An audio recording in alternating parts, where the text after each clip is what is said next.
You're listening to MMA Junkie Radio with your host, Gorgeous George, John Morgan, and Goes MMA every day.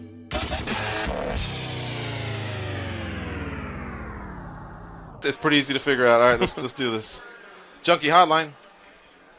Hello. Dana? Yeah. Hi. How you doing? Good, bro. How you doing? I'm doing good. With the Strikeforce, CBS, Showtime, Fedor, and EA Sports partnership, Yep. and the fact that 5.5 million people saw Fedor fight live on CBS. Yep. At what point will Zuffa, go away from their brand-only business model and cross-promote if they have to get Fedor versus Brock? Which will, allow you to live up to your mandate of putting the best fighters in the world against each other for your customers, which is, all right. sports. No, let him go. You guys don't protect me. Go ahead. Keep going, bro.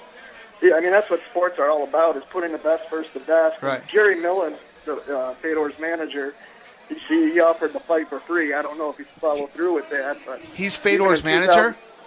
No, that? He's Fedor's manager. He's some fucking douchebag that was out of work a little while ago. He's nobody's manager. And they'll do the fight for free?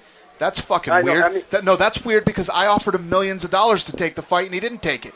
Now he wants to fight for free? When and where? I'd love him to fight for free. I'll make that fucking fight right now for free.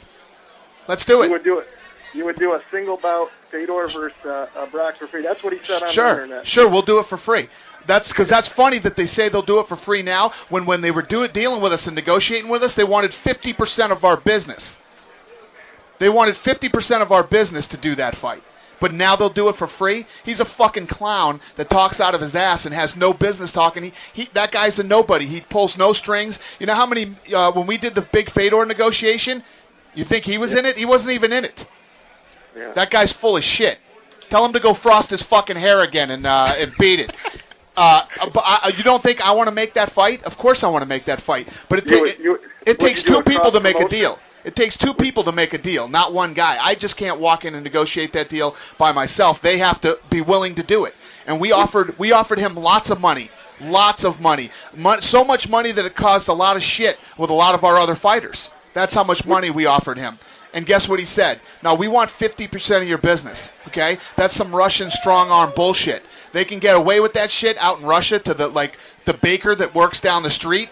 They're not coming to America and doing that. If Fedor wants to fight the best in the world, he can call right now. We can fucking cut a deal right this second, and we can do it. Would you do a single fight where, a cross-promotion where he wasn't... No, I'm not going to do a cross-promotion. Why should I cross-promotion with a company that's going to be out of fucking business in 2 more fights? People were chirping at me about doing cross-promotions back with the last 19 organizations that went out of business. And I said no then, too, and they went out of business 2 fights later. Yeah, but Strikeforce, they seem to be on the run. Oh, they're on the fucking run. They did 4 million viewers, bro. First of all, get your number straight. They didn't do 5 million. They did 4 million with a live fight on CBS. We did a tape delayed fight from England on fucking tape delayed and did 3 million viewers on Spike TV. No, I mean I know the UFC does. They did have 5.5 million for the Fedor fight. They had 4.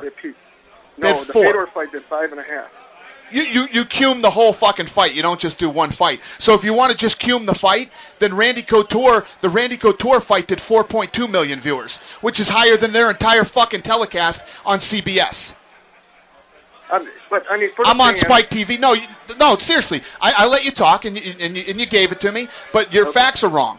Your facts are wrong, and the reality is I'm not some guy that just talks like I want to bring the best fighters in the world in and then not do it. There's one fucking guy out there that's not fighting for the UFC. Every other guy that anybody thought was good, we've gone after and negotiated with and tried to get. These guys are making it so that we can't make a deal. It's them that doesn't want to make the deal, not me. I'm offering for him to come in and fight in our organization, and I'm willing to pay him millions of dollars to do it, and he fucking turned it down. He said, no, what we want is half of your business.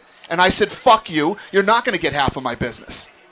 Well, there's more top fighters out there like Mousasi and right. Like Manhoef. I'd love to. Would be a great fight. I'd love to have Mousasi too. Don't happen. There's a lot of fights that don't happen because of the brand-only business model Zuffa runs. Like what? Mousasi, Mousasi and him. Couture versus Fedor. Mousasi versus Anderson Silva. Do you know who represents Mousasi? The fucking Russians. But I mean, what other fights haven't happened? What other fights haven't happened because of my brand-only business? Manhoef versus Silva. Who? That would be a good fight. Really? Manhoef. I mean, it might be entertaining, but Manhoef just got fucking beat, bro. I mean, I'm just saying, there's other fight like what? I'm asking you, what other fight? Manhoef just got beat. What other fight do you want to see? Huh? Fedor Couture. You said that one 5 times. What else? GSP versus Shields. GSP versus Shields. The fans are clamoring for that fucking fight? Really? Well, he's top 3. It was the most boring fight on the whole card on that CBS show. He's top 3, though. People are clamoring for that fight. When the fans start beating my fucking door down to see Jake Shields, I'll go out and get it. What other fights have you not seen with top fighters because of my brand-only business? What about Jeremoskas from Dream as well, the welterweight champion? I mean, any cross-promotion. I've never even heard of him. Dream has never called me and asked me to cross-promote. This is a 10-8 round. Aoki versus 10. Yeah. Dude, you're so fucking way off base on this one.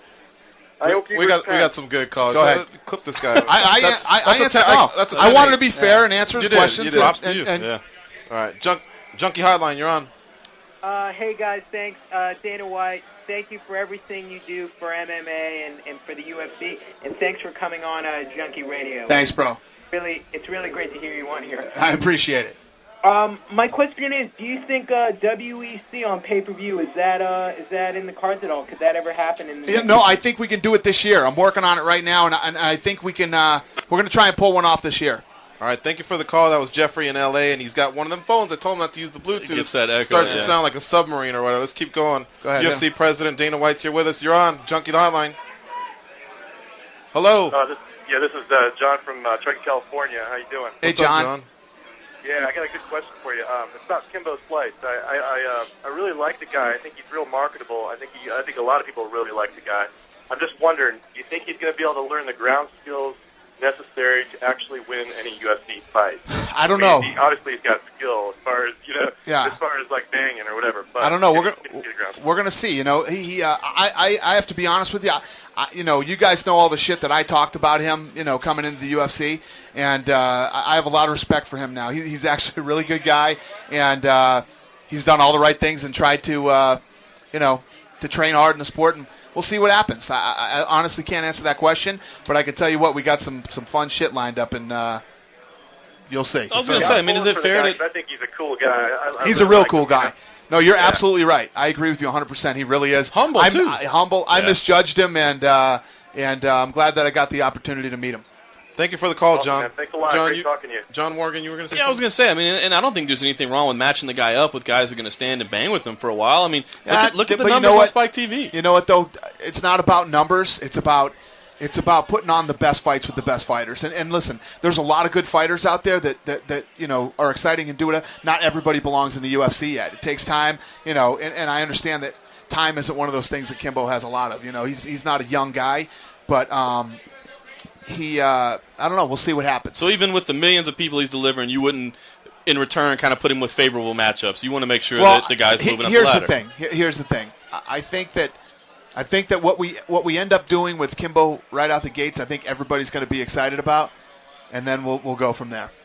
All right, Dana, I wanted you to talk about Lorenzo and the addition, bringing him over from Station Casinos to the UFC. You said it would be a landmark decision, a great day. Yep. I want you to break it down in layman's terms to the fans, what he's done. We see the deals that he's done in China, in Mexico, what that means, because a lot of people couldn't grasp. They keep thinking, it must be a fighter, it must be something else. But there's a lot of stuff on the backside, and you want to take this show. That was our biggest acquisition since we started this company. What this guy has done in the last year, as far as global expansion goes, is unbelievable. Listen, I'm one fucking guy. There's only so much shit I can do in a day. 90% of my time, I'm out promoting fights and doing all the stuff that needs to be done for what we do. How we make money every day. That's what I'm out doing. Lorenzo's been working on this, not to mention the fact this guy's a meeting machine, okay? You get me in a meeting, I'm good for about fucking 15 minutes, and then you're losing me. This guy's a meeting machine. He's as smart as they come, and, it was a proud moment for me because when I first started this thing and we were getting this thing going, it was Station Casinos, their big business, obviously, that helped because that's where they made their money. Mm-hmm. They made their money there, and that's how they had the money to invest in the UFC. And the day he left there to come over here was obviously a very proud moment for me. that this became so important to them that he wanted to focus on this more.